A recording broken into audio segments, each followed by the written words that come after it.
वसल्लम ने अपने उम्मत के लोगों के साथ मेहरबानियाँ भी बड़ी की हैं, फजल भी बड़ा किया है, इनायत भी बड़ी की है। हुजूर नबी करीम सल्लल्लाहु अलैहि वसल्लम ने नवाज़िशें भी बड़ी की हैं, नवाजा भी बड़ा कमाल का है।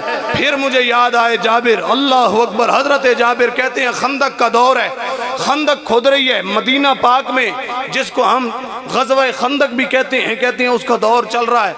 हुजूर नबी करीम अल्लाह का महबूब होकर खुद खुदाई में हिस्सा ले रहे हैं, खुद खुदाई में हिस्सा ले रहे हैं, सहाबा भी हिस्सा ले रहे हैं। कहते हैं मैंने देखा हुजूर नबी करीम सल्लल्लाहु ताला अलैहि वसल्लम भूख से निडाल हैं और अपने पेट मुबारक पर पत्थर बांधे हुए हैं। एक सहाबी हुजूर की बारगाह में आया, कहने लगा या रसूल अल्लाह, भूख लगी है, और अपने पेट से पर्दा हटा कर दिखाया, या रसूल अल्लाह देखे ना पत्थर बांधा हुआ है। महबूब सोने ने अपने पेट से पर्दा हटाया तो सहाबी ने एक पत्थर बांधा हुआ था, अल्लाह के महबूब ने दो पत्थर बांधे हुए। ये अल्लाह का महबूब है, ये अल्लाह का महबूब है। कायद रहनुमा ऐसे होने चाहिए। हम में से बहुत सारे लोग होंगे जिनके अंडर बहुत सारे लोग काम करते हैं, मैं भी उनमें शुमार हूँ, हमारे लोग भी अंडर हैं। हम देखें कि कायद, ये महबूब जाने आलम हमें बता रहे हैं कायद कैसा होना चाहिए, रहनुमा कैसा होना चाहिए। अल-ग़रज़ा के जाबिर पाक कहते हैं हुजूर नबी करीम के सहाबा को, हुजूर को मैंने देखा तो मेरे दिल में तजस्सुस हुआ घर जाऊं। कहते हैं मैं घर गया, अपनी ज़ोजा से पूछा, घर वाली जरा बता तो सही घर में खाने को कुछ है। वो कहने लगी प्यारे जाबिर, कुछ शेर जौ हैं और एक बकरी का बच्चा है, ये कुल सामान है। कहा मैं चाहता हूं महबूब सोने की दावत करूं। आप सुभान अल्लाह कह दे, मजबूरन कह दे सुभान अल्लाह। महबूब सोने की दावत करूं। अब सोने महबूब की दावत होने लगी है। घर वाली ने जाबिर को जो लफ्ज कहे, हजरत जाबिर को कहा, जाबिर जा तो रहे हो दावत करने, ये ख्याल करना घर में जो कुछ खाने के लिए है उस हिसाब से बंदे लेकर आना। जाबिर ने कहा ठीक है। हुजूर की बारगाह में गए, जाकर हुजूर नबी करीम के कान में कहा, या रसूल अल्लाह, मैं आपकी दावत करना चाहता हूँ, इसके साथ कुछ चंद सहाबा भी आप साथ ले आए, मेरे घर में आपकी ज़ियाफ़त का इंतज़ाम है, आप तशरीफ़ ले आए।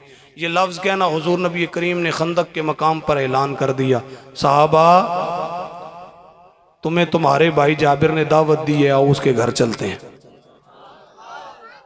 जाबिर ने दावत की है, चलो उसके घर चलते हैं। घर वालों ने कहा था बंदे सोच कर लाना। हुजूर नबी करीम सल्लल्लाहु ताला अलैहि वसल्लम ने ऐलान कर दिया। अब सोने ने ऐलान किया, सोना जाने अगली बात। जाबिर पाक कहते हैं मैंने जब सहाबा की तरफ नजर की, सहाबा गिनती उनकी थी 1400। कितने?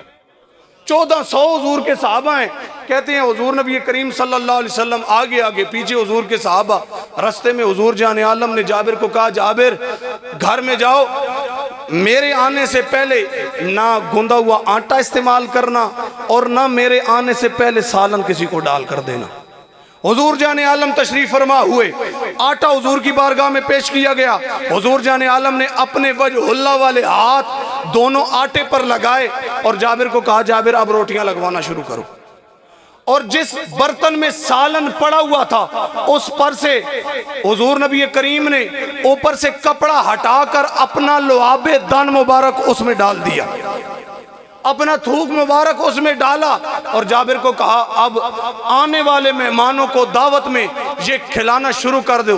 हजरत जाबिर कहते हैं लोग आते बैठते खाते उठ के चले जाते, लोग आते खाते खाकर उठकर चले जाते, सहाबा आते जा रहे हैं खाते जा रहे हैं, यहाँ तक कि वो एक बकरी का छोटा सा बच्चा और कुछ शेर जौ 1400 सहाबा ने खाए। और खाने के बाद हुजूर जाने आलम सल्लल्लाहु ताला अलैहि वसल्लम ने भी खाया, हम घर वालों ने भी खाया। खाने के बाद आप कहते हैं मैं लौटा उस आटे की तरफ, मैं लौटा उस सालन की तरफ, खुदा की कसम हुजूर नबी करीम के लगे हाथ हुजूर का गया लुआबे दन। इसकी बरकत जाहिर ये हुई, आटा भी वैसे ही पड़ा हुआ है, सालन भी वैसे ही पड़ा हुआ है, आटा भी वैसे ही पड़ा हुआ है, सालन भी वैसे ही पड़ा हुआ है। 1400 सहाबा खाकर चले गए। मैंने कहा ये हमारा नबी है, ये हमारा नबी है। चाहे तो अपने महबूब नबी की ये अदा है कि सालन में लुआबे दान डालें तो 1400 सहाबा खाकर चले जाएं, वो वैसा का वैसा रह जाए। ये अल्लाह ने अपने महबूब को शानें दी। इन्हीं शानों को बयान करने का नाम क्या है? मीलाद है। इन्हीं शानों को बयान करने का नाम क्या है? मीलाद है। इन्हीं तज़किरों को करने का नाम मीलाद है। हुजूर नबी करीम सल्लल्लाहु अलैहि वसल्लम ने सारी ज़िंदगी अपने सहाबा के साथ बड़ी मेहरबानी वाला मामला फरमाया और आज तक अपनी उम्मत पर मेहरबानी वाला मामला फरमा रहे हैं। आज भी हुजूर की बारगाह बेकसपना में कोई उम्मती हाजिर हो जाए, जाकर अपने गुनाहों की बख्शिश रब से मांगे और अपने महबूब को वसीला बनाए। कुरान कहता है आज भी जाऊ का वो मंजर आज भी देखने को मिल सकता है कि अगर कोई हुजूर की बारगाह में जाए और जाकर हुजूर नबी करीम की सिफारिश रब की बारगाह में पेश करे, रब ताला उसके सारे गुनाह बख्श देगा। आज भी रब ताला गुनाह बख्श देगा। और सिर्फ आज नहीं, बरोज़े क़यामत भी अजीब तर मंजर होंगे। अल्लाह अकबर, मंजर भी कमाल होंगे। हुजूर की आमद वहां पर भी कमाल दर कमाल होगी। लोग हजरत आदम के पास भी जाएंगे, हजरत इब्राहीम के पास भी जाएंगे, नूह पाक की बारगाह में भी हाजिर देंगे, हजरत ईसा पाक के पास भी, मूसा पाक के पास भी। लेकिन सारे कहेंगे इज़हबू इला गैरी, किसी और के पास जाओ, किसी और के पास जाओ। आखिर में हुजूर की बारगाह में जब लोग आएंगे, हुजूर कहेंगे आना लहा, आना लहा। आज तुम्हारा हाजत रवा, तुम्हारा मददगार अगर मैदान माशर कोई है, मैं मोहम्मद हूं। मैं इनका जो दुनिया में हुजूर को मददगार नहीं ना मानता, नहीं मानता ना मान, आज ले इनकी पनाह, आज मदद मांग इनसे, फिर न मानेंगे कयामत में। अगर मान गया बच्चे, कयामत में तो मानना पड़ेगा, कयामत में मानना पड़ेगा। हुजूर की बारगाह में हाजिरी देनी पड़ेगी, वहां जाकर हुजूर नबी करीम की बारगाह में हाजिरी देनी पड़ेगी। जिसको आज नात पढ़ते हुए मसला हो रहा है, वो हजरत आदम की भी नात पढ़ेगा। मैं बड़ी जिम्मेदारी से बात कर रहा हूं। वो जो आज नात पढ़ते हुए हिचकिचाता है, उसको आदम पाक की भी नात पढ़नी पड़ेगी, इब्राहिम पाक के भी कसीदे कहने पड़ेंगे, ईसा पाक की भी मनकबत पढ़नी पड़ेगी, उनकी भी फजीलतें बयान करनी पड़ेंगी। और आखिर में आकर हम तो शुक्र अल्हम्दुलिल्लाह दुनिया में भी सरशार होकर नात पढ़ते हैं। इंशाअल्लाह मैदान माशर में हुजूर की बारगाह में खड़े होकर इंशाअल्लाह वहां पर भी सरशार होकर हुजूर की नात पढ़ेंगे। फिर मैदान माशर सजेगा। अल्लाह अकबर। यार आखिर में पैगाम है मिलाद मुस्तफ़ा का। हुजूर नबी करीम सल्लल्लाहु ताला अलैहि वसल्लम की आमद का मकसद क्या था? वो मकसद यहाँ पर है। मिलाद मुस्तफ़ा में आने वाले हर नौजवान बूढ़े बच्चे को मैं तवज्जो दिलाऊंगा। आखिरी बात है और तवज्जो आपकी मुझे चाहिए, 100% चाहिए। मैं और आप ज़िंदगी गुजार रहे हैं, ज़िंदगी का कोई पता नहीं। उस नबी का कसीदा गा रहे हैं जिसके मुतल्लिक उनकी वालदा खुद कहती हैं हुजूर नबी करीम की आमद हुई, आम बच्चों की तरह नहीं हुई। बड़ी लंबी बात है, नहीं करूंगा वो, लेकिन कहते हैं हुआ क्या? मैंने देखा हुजूर नबी करीम सजदे में है, सजदे में हैं और हुजूर नबी करीम के लबाए अक़दस से जो जुमले निकल रहे हैं वो जुमले ये हैं, ऐ मौला मेरी उम्मत मेरे हवाले कर दे, ऐ मौला मेरी उम्मत मेरे हवाले कर दे, ऐ मौला मेरी उम्मत मेरे हवाले कर दे। पैदा हो रहे हैं और हुजूर नबी करीम के चचाजाद हजरत फजल बिन अब्बास, हजरत अब्बास के भाई हजरत जनाबे अब्दुल्ला इब्न अब्बास के भाई हजरत अब्बास के बेटे फजल बिन अब्बास, आप कहते हैं हुजूर को कब्र रे अनवर में रखने वाला आखिरी बंदा मैं था। हुजूर को कब्र अनवर में रखने वाला आखिरी बंदा मैं था। मैंने देखा जब हुजूर नबी करीम सल्लल्लाहु अलैहि वसल्लम को कब्र में रखकर बाहर निकले, आखिरी बंदा मैं था। मैंने देखा हुजूर के होंठ हिल रहे हैं, हुजूर के होंठ हिल रहे हैं। मैंने हुजूर नबी करीम के लबाए अक़दस के करीब अपना जब काम किया तो जो लफ्ज आपके लबाए अक़दस से निकल रहे थे वो लफ्ज यही थे, ऐ अल्लाह मेरी उम्मत मेरे हवाले कर दे, ऐ अल्लाह मेरी उम्मत मेरे हवाले कर दे। और कल बरोज़े क़यामत भी अल्लाह अकबर कबीरा हुजूर जाने आलम अपना तहमद मुबारक पकड़कर माशर के मैदान में एक तरफ से दूसरी तरफ भागेंगे और रब की बारगाह में सजदा करेंगे। आपके लबाए अक़दस पर एक ही चीज़ होगी, ऐ मौला मेरी उम्मत मेरे हवाले कर दे, मेरी उम्मत मेरे हवाले कर दे। वो नबी जो पैदा हुआ हमको न भूला, वो नबी मेराज पे गया हमको न भूला, कब्र में जा रहे हैं हमको नहीं भूल रहे, आज कब्र में मौजूद हैं हमको नहीं भूल रहे, हशर के मैदान में हमको नहीं भूल रहे, पुल से रात पर नहीं भूल रहे, आबे कौसर पिलाते हुए नहीं भूल रहे, जन्नत के दरवाजे पर नहीं भूल रहे, यहाँ तक के जन्नत में जाते हुए भी नहीं भूल रहे, जन्नत में जाने के बाद भी नहीं भूल रहे।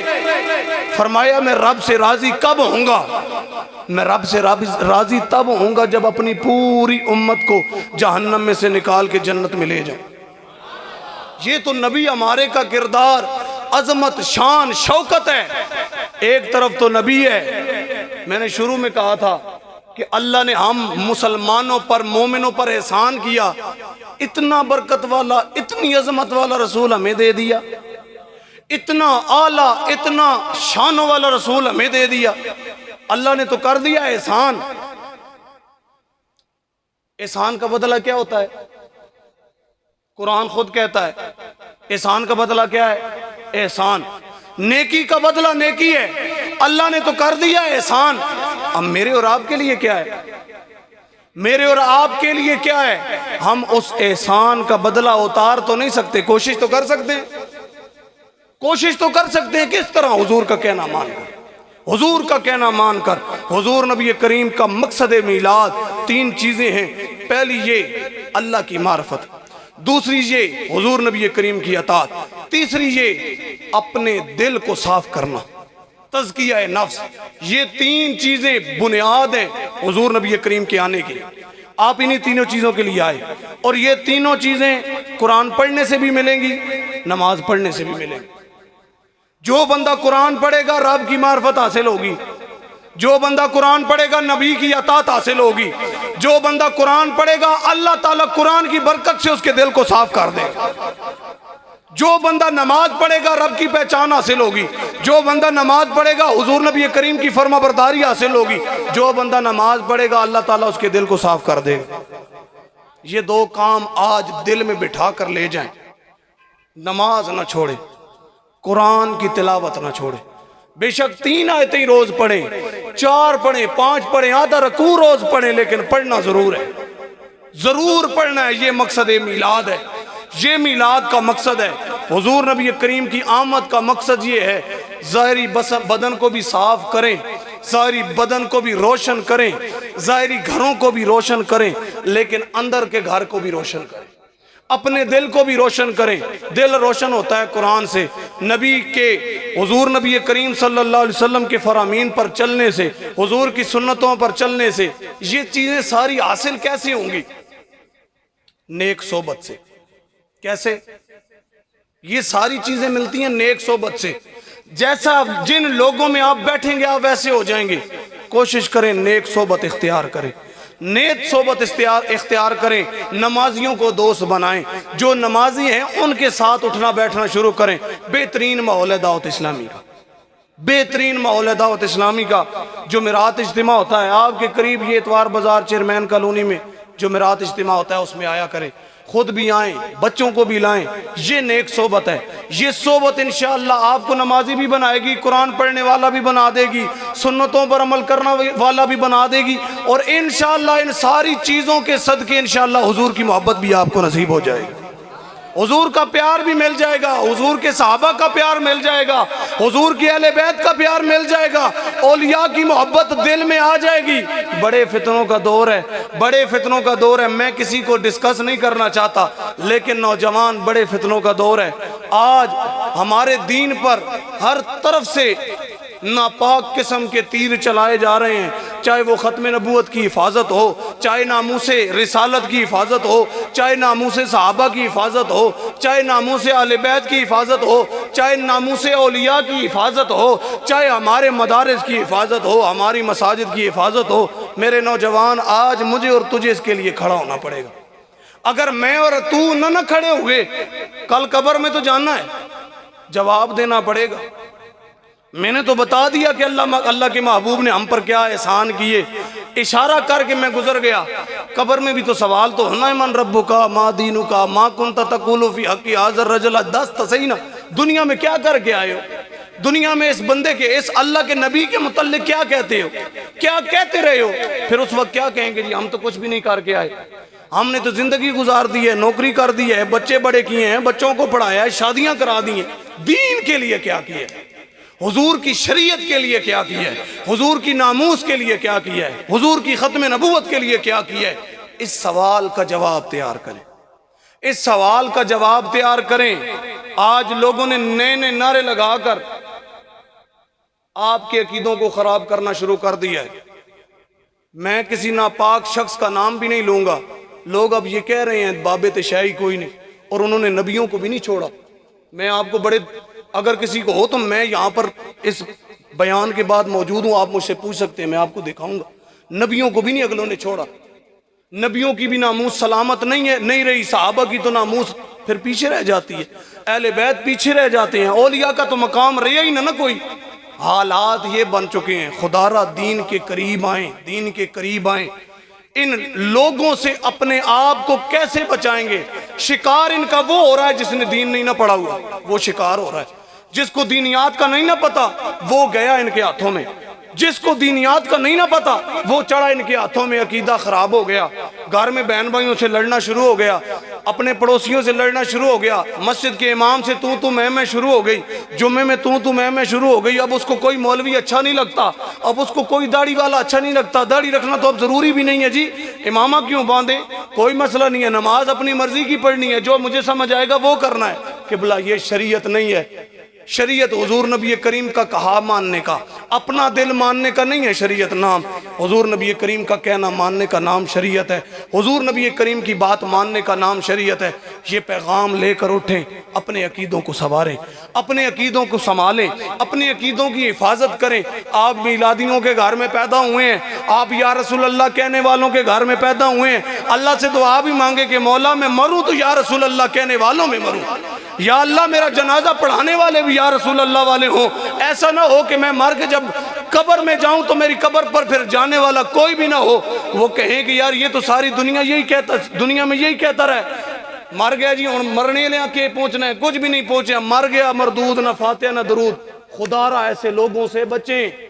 मरने के बाद जो काम आने वाली चीजें हैं वो यही हैं। अगर आपकी सोबत ऐसे लोगों के साथ है, उठना बैठना ऐसे लोगों के साथ है, कब्र बड़ी औखी हो जाएगी, हशर बड़ा औखा हो जाएगा।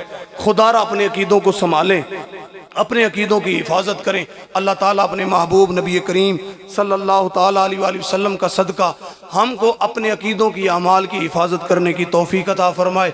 जो जलसा मिलाद में हम सारे हाजिर हुए, अल्लाह ताला इसका सदका हम सब के घरों पर मेहरबानियाँ फरमाए। बिलखुसूस कामरान भाई और इनके जितने भी भाई हैं, अल्लाह ताला सब की खैर फरमाए। वमा अलैना इल्लल बलागुल मुबीन। सलातो सलाम के लिए खड़े हो जाओ।